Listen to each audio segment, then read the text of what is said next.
Hey Girl Scouts of Central Texas, and welcome to another episode of Trefoil TV. Today we are talking about weather, and we're going to make our own rain gauge. So first, let's talk about weather. I've got my handy dandy sun here and my handy dandy earth here.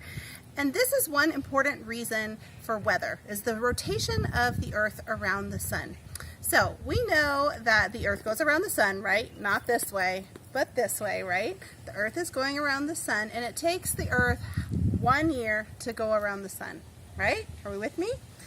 Now, the earth doesn't go around the sun on a zero axis, right? It's a little tilted, and I think it's tilted 23 degrees, right?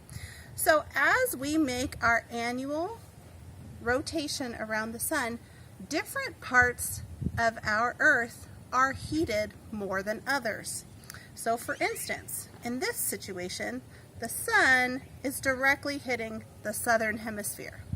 However, 6 months later, as we go all the way over here, the sun is heating the northern hemisphere a little bit more than the southern hemisphere. Are you with me? All right, so that is differential earth warming, right? So some parts of the earth get heated up more than others depending on the year and depending on the time of every day, every rotation.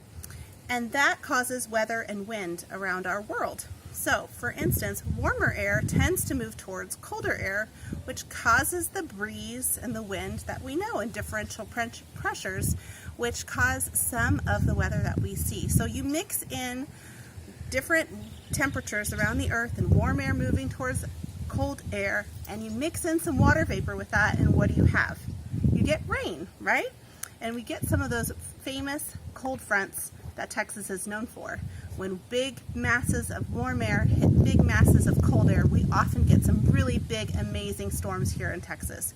So when those storms come, you might be interested in knowing how much rain hits your house. And so I wanted to show you how you can make a simple rain gauge at home. A rain gauge measures how much water has come down from the sky and has hit your grass or your lawn. So what I have here is I found a container, and it's important that your containers kind of have straight up and down sides. I put a little ruler inside. Can you see that? I glued a ruler in, and then I glued my container onto a heavy base. Why? So that it doesn't get bopped around in the wind, right? So you want something pretty stable, so when it's raining hard and thunder and lightning, that your rain gauge stays upright and doesn't conk over, so it catches all the rain. After you've done this and you've taken some observations, you should write down your observations and compare. When does it rain more, in April or November? You could calculate that and keep a note of all those things. Thanks for joining me for another episode of Trefoil TV. It's your daily 3 to 5 minutes of Girl Scouting.